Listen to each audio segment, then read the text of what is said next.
शिरपूर तालुक्यातील टिटवापाणी परिसरातील वन विभागाच्या जमिनीवर बेकायदेशीरपणे गांजाची शेती करणाऱ्या दोघांवर शिरपूर तालुका पोलिसांनी धडक कारवाई करून 24 लाख रुपये किमतीचा 480 किलो गांजा जप्त केला।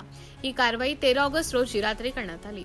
पोलिसांना पाहताच मदन भरतसिंग पावरा राहणार टिटवापाणी आणि अमित थावण्या पावरा राहणार चितवीर हे दोन्ही आरोपी शेती सोडून जंगलात पळून गेले।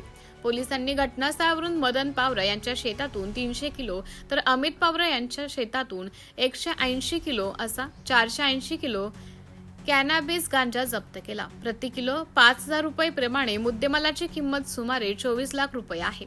एनडीपीएस अंतर्गत गुन्हा दाखल।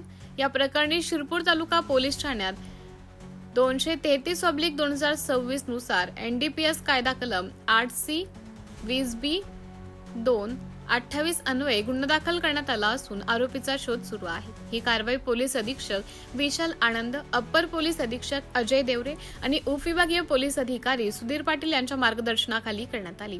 कारवाईत पोलीस निरीक्षक जयपाल हिरे, पोलीस उपनिरीक्षक मनोज कचरे, पोलीस उपनिरीक्षक मिलिंद पवार, पोलीस अंमलदार संजय चव्हाण, सागर ठाकूर, संजय पाटील, संदीप ठाकरे, कैलास कोळे, दिनेश सोनवणे, योगेश मोरे, विजय धिवरे, सुनील पवार, बाळा पुरोहित, धनराज गोपाळ, अल्ताफ मिर्झा, इसरार फारुकी यांचा समावेश आहे। वन जमिनीवर गांजा शेती झाल्याने स्थानिकांमध्ये खळबळ असून परिसरातील इतर शेतांचीही तपासणी सुरू आहे। एमडीटीव्ही न्यूज साठी तालुका प्रतिनिधी राज जाधव, शिरपूर।